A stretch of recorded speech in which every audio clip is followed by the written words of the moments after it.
ನೆಲಮಂಗಲದ ಬಳಿ ಬಸ್ಗೆ ಕಾರು ಡಿಕ್ಕಿ ಹೊಡೆದು ಭೀಕರ ಆಕ್ಸಿಡೆಂಟ್ ಆಗಿದೆ. ಈ ಆಕ್ಸಿಡೆಂಟ್ನಲ್ಲಿ 5 ಜನ ಸ್ಥಳದಲ್ಲೇ ಸಾವನ್ನಪ್ಪಿದ್ದಾರೆ. ನವಯುಗ ಟೋಲ್ ಬಳಿ ಡಿವೈಡರ್ ಎಗರಿ ಬಸ್ಗೆ ಕಾರು ಡಿಕ್ಕಿ ಹೊಡೆದಿರುವುದು. ಕಾರಲ್ಲಿದ್ದ 5 ಜನರ ಪೈಕಿ 4 ಜನ ಸ್ಥಳದಲ್ಲೇ ಸ್ಪಾಟ್ ಔಟ್. ಮತ್ತೊಬ್ಬ ಆಸ್ಪತ್ರೆಯಲ್ಲಿ ಚಿಕಿತ್ಸೆ ಫಲಕಾರಿಯಾಗದೆ ಸಾವನ್ನಪ್ಪಿದ್ರು. ಟೋಟಲ್ 5 ಜನ. ನೆಲಮಂಗಲದ ಸರ್ಕಾರಿ ಆಸ್ಪತ್ರೆಯಲ್ಲಿ 5 ಜನರ ಪೋಸ್ಟ್ ಮಾರ್ಟಮ್ ಮಾಡೋದಕ್ಕೆ ಮುಂದಾದರು. ಮೃತರೆಲ್ಲರೂ ಕೂಡ ದೊಡ್ಡಬಳ್ಳಾಪುರದ ಮೂಲದವರೇ ಅನ್ನೋದು ಗೊತ್ತಾಗಿದೆ. ಎಲ್ಲರೂ ಫ್ರೆಂಡ್ಸು. ನೆಲಮಂಗಲ ಆಸ್ಪತ್ರೆಯ ಬಳಿ ಮೃತರ ಪೋಷಕರ ಆಕ್ರಂದನ ಮುಗಿಲು ಮುಟ್ಟಿದೆ. ಆಕ್ಸಿಡೆಂಟ್ ಆದ ಸ್ಥಳ ಇದೇನೆ ನೋಡಿ. ಇದೇ ಕಾರು ನಜ್ಜುಗುಜ್ಜಾಗ್ಬಿಟ್ಟಿದೆ. ಈ ಆಕ್ಸಿಡೆಂಟ್ನ ತೀವ್ರತೆಯನ್ನು ಗಮನಿಸಿದ್ರೆ ಗೊತ್ತಾಗುತ್ತೆ ಆ ಕಾರ್ನಲ್ಲಿ ಇದ್ದವರು ಯಾರು ಕೂಡ ಬದುಕುಳಿದಿರ್ಲಿಕ್ಕಿಲ್ಲ ಅಂತ. ಅದು ನಿಜವೇ ಆಗಿದೆ. ಡಿವೈಡರ್ನ ಏರಿ ಆಪೋಸಿಟ್ ಅಲ್ಲಿ ಬರ್ತಾ ಇದ್ದಂತ KSRTC ಬಸ್ಗೆ ಡಿಕ್ಕಿ ಹೊಡೆದಿರೋದು ಇದು. ಬರೋಣ ಅದ್ ಬೇಡ ಬಿಡೋ ಇದೆ ಆತ್ಮ ಮಾಡೋದು.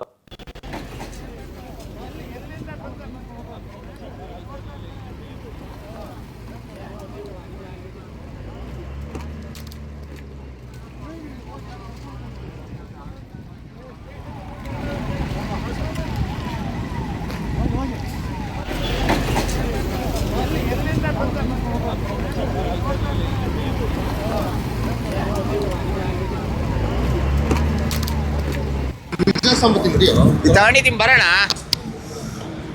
ಅದ್ ಬೇಡ ಬಿಡೋ ಇದೆ ಆತ್ಮ ಮಾಡೋದು. ನೋಡಿ, ಮೊನ್ನೆನೂ ಹಿಂಗೆ ಆಕ್ಸಿಡೆಂಟ್ ಆಗಿತ್ತಲ್ವಾ? 2 ದಿನ ಈ ನೈಟ್ ಔಟ್ ಕ್ರೇಜ್ಗೆ 2 ಭೀಕರ ಆಕ್ಸಿಡೆಂಟ್. ಮೊನ್ನೆ ಹೊಸಕೋಟೆ ಬಳಿ ನೈಟ್ ಔಟ್ಗೆ ಹೋಗಿದ್ದ 6 ಜನ ಸ್ಪಾಟ್ ಔಟು. ಕಾರ್ನಲ್ಲಿದ್ದ 6 ಜನ ಜೊತೆಗೆ ಬೈಕ್ನಲ್ಲಿದ್ದ ಒಬ್ಬ 7 ಜನ ಸಾವನ್ನಪ್ಪಿದ್ರು ಟೋಟಲ್. ಇವತ್ತು ನೋಡಿ, ನೆಲಮಂಗಲದ ಬಳಿ ನೈಟ್ ಔಟ್ ಹೋಗಿದ್ದ 5 ಜನ ಸಾವನ್ನಪ್ಪಿದ್ದಾರೆ.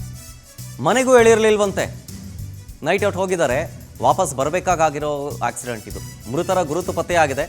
ಗಣೇಶ್, ಹರ್ಷಿದ್, ದುರ್ಗಾಪ್ರಸಾದ್, ಕೇಶವ್, ಲಲಿತ್ ಅಂತ 5 ಜನ ಸ್ನೇಹಿತರೆ, ದೊಡ್ಡಬಳ್ಳಾಪುರ ಮೂಲದವರು ಅನ್ನೋದು ಮಾಹಿತಿ ಇದೆ.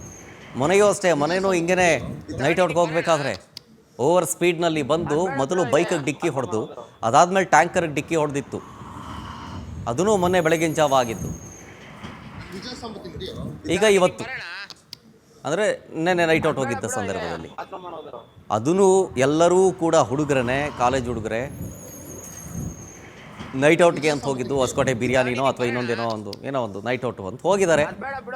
ಸ್ಟಡಿ ಮಾಡಿ ಓದ್ಕೊಂಡು ನೈಟ್ ಔಟ್ ಹೋಗೋಣ ಅಂತ ಅಂದ್ಬಿಟ್ಟು ಹೋಗಿದ್ದಾರೆ. ಆಗಾಗಿರೋ ಆಕ್ಸಿಡೆಂಟು. ಈಗ ಇದೊಂದು ಇಲ್ಲೂ ಅಷ್ಟೇ, ನೈಟ್ ಔಟ್ಗೆ ಅಂತ ಹೋಗಿದ್ದಾರೆ, ಮನೆಗೂ ಹೇಳಿರಲಿಲ್ಲ, ಸುಮ್ಮನೆ ಹೋಗ್ಬಿಟ್ಟಿದ್ದಾರೆ ಹಂಗೆ ನೈಟ್ ಔಟ್ಗೆ. ಹೋಗಿ ವಾಪಸ್ ಮನೆಗೆ ಬರುವಂಥ ಸಂದರ್ಭದಲ್ಲಿ ಆಗಿರುವಂಥ ಭೀಕರ ಆಕ್ಸಿಡೆಂಟ್ ಇದೆ. ಡಿವೈಡರ್ಗೂ ಡಿಕ್ಕಿ ಹೊಡೆದು ಡಿವೈಡರ್ನು ಹಾರಿ ಆ ಕಾರು ಎದುರುಗಡೆಯಿಂದ ಬರ್ತಾ ಇದ್ದ KSRTC ಬಸ್ಗೆ ಡಿಕ್ಕಿ ಹೊಡೆದಿದೆ. ಕಂಪ್ಲೀಟ್ ಆ ಕಾರು ನಜ್ಜುಗುಜ್ಜಾಗಿ ಹೋಗಿದೆ. ಸ್ಪಾಟ್ ಔಟ್ 4 ಜನ. ಒಬ್ಬರು ಆಸ್ಪತ್ರೆಗೆ ಹೋದ ನಂತರ ಟ್ರೀಟ್ಮೆಂಟ್ ಫಲಕಾರಿಯಾಗದೆ ಸಾವನ್ನಪ್ಪಿದ್ದಾರೆ. ಮೃತರ ಫೋಟೋಸ್ಗಳನ್ನು ಗಮನಿಸ್ತಾ ಇದ್ದೀರಿ.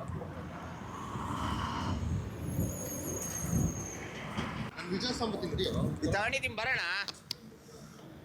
ಅದ್ ಬೇಡ ಬಿಡೋ ಇದೆ ಆತ್ಮ ಮಾಡೋದು ಅಂತ ಒಂದು ಕಾರು ಈ ಮೀಡಿಯನ್ ಅನ್ನ ದಾಟಿ ಹೋಗಿ ಬೆಂಗಳೂರಿಂದ ತುಮಕೂರು ಕಡೆ ಹೋಗ್ತಾ ಇರ್ತಕ್ಕಂಥ ಒಂದು ಬಸ್ಗೆ ಮುಖಾಮುಖಿಯಾಗಿ ಇದು ಅಪಘಾತ ಆಗಿದೆ. ಬೇಸಿಕಲಿ ಅಂದ್ರೆ ಪ್ರೈಮರಿ ಅದು ಆತರ ಅಂತ ಗೊತ್ತಾಗಿದೆ.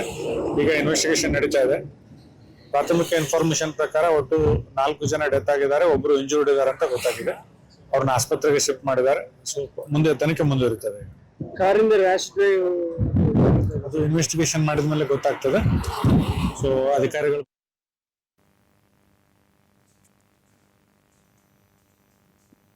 ಡೀಟೇಲ್ಸ್ ಕೊಡ್ತಾರೆ. ಇನ್ನಷ್ಟು ನಮ್ಮ ಪ್ರತಿನಿಧಿ ಸುಚಿತ್ರಾ ಲೈವ್ನಲ್ಲಿ. ಸುಚಿತ್ರಾ, ಮೊನ್ನೆನೂ ಹಿಂಗೆ ಆಗಿತ್ತು ಆಕ್ಸಿಡೆಂಟು, ಅದು ಕೂಡ ಓವರ್ ಸ್ಪೀಡು ಅನ್ನೋದು, ಇದು ಕೂಡ ಅದೇನಾ ಸೇಮಾ? ಶರತ್, ಏನು ಹೊಸಕೋಟೆಯಲ್ಲಿ ಭೀಕರ ಅಪಘಾತ ಮಾಸುವ ಮುನ್ನವೇ ಮತ್ತೊಂದು ಮಾದನಾಯಕನಹಳ್ಳಿ ವ್ಯಾಪ್ತಿಯಲ್ಲಿ ಮತ್ತೊಂದು ಭೀಕರ ಅಪಘಾತ ಆಗಿರುವಂಥದ್ದು. ಇದರಲ್ಲಿ 5 ಜನ ಸ್ಥಳದಲ್ಲೇ ಸಾವನ್ನಪ್ಪಿದ್ದಾರೆ.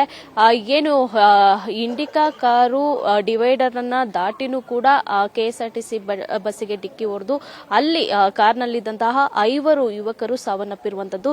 ಸದ್ಯ ಆ ಒಂದು ಮೃತದೇಹವನ್ನ ಇದೀಗ ನೆಲಮಂಗಲ ಬಳಿ ಇರುವಂತಹ ಶವಾಗಾರದಲ್ಲಿ ಏನು ಮರಣೋತ್ತರ ಪರೀಕ್ಷೆಯನ್ನ ಮಾಡ್ತಾ ಇರುವಂತದ್ದು. ಜೊತೆಗೆ ಕುಟುಂಬಸ್ಥರ ಆಕ್ರಂದನೂ ಕೂಡ ಹೆಚ್ಚಾಗಿರುವಂತದ್ದು. ನೀವು ದೃಶ್ಯದಲ್ಲಿ ಗಮನಿಸ್ತಾ ಹೋಗ್ಬೋದು. ಏನು ನಿನ್ನೆ ರಾತ್ರಿ ಸರಿಸುಮಾರು 11:30 ಸುಮಾರಿಗೆ ಇವರು ಮನೆಗೂ ಕೂಡ ಯಾವುದೇ ರೀತಿ ಒಂದು ಮಾಹಿತಿಯನ್ನ ನೀಡಿರೋದಿಲ್ಲ. ಲಲಿತ್ ಅನ್ನೋನು ದೇವಸ್ಥಾನಕ್ಕೆ ಹೋಗಿ ಬರ್ತೀನಿ ಅಮ್ಮ ಅಂತ ಹೇಳಿ ಅವರ ಫ್ರೆಂಡ್ಸ್ ಜೊತೆ ಹೋಗಿರ್ತಾನೆ. ಕೆಲವೊಬ್ರು ಒಂದೊಂದು ಕಾರಣವನ್ನ ಹೇಳಿರ್ತಾರೆ.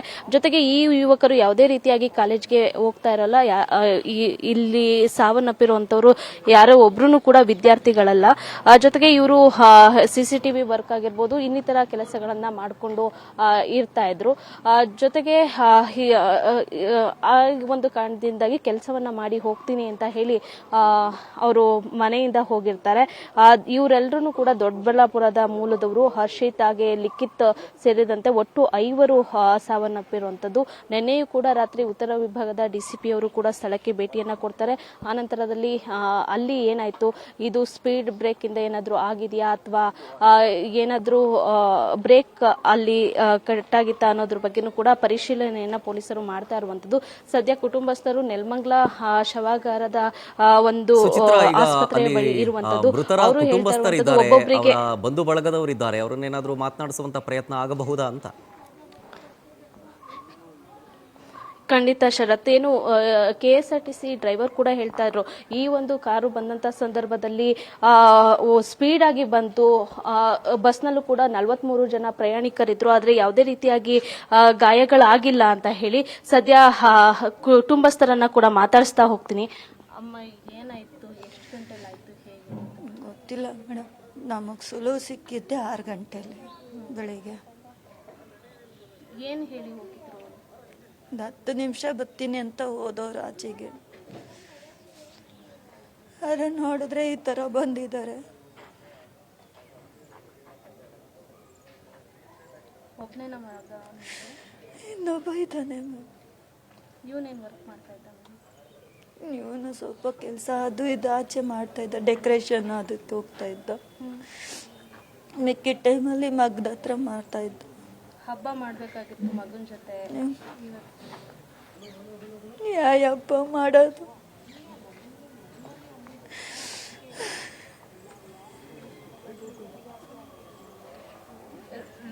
ಏನಾದ್ರು ಮಾತಾಡಿದ್ ನಾನು ಮೇಡಮ್ ಕೊನೆಯದಾಗಿ ನಿಮ್ಮ ಜೊತೆ? ಬಂದ ಮೇಡಮ್, ಬಂದು ಇದು ಮಾಡಿಕೊಂಡು ಮಾತಾಡ್ಸ್ಕೊಂಡು ಹೋದ. ಬೇಕ್ರಿಗೆ ಹೋಗಿದ್ವಿ. ಬೇಕ್ರಿಲಿ ಸ್ವಲ್ಪ ಇದು ಮನೆಗೆ ಅಂದ್ಬಿಟ್ಟು ತಂದು ಕೊಟ್ಟ ಅಷ್ಟೇ ಮೇಡಮ್.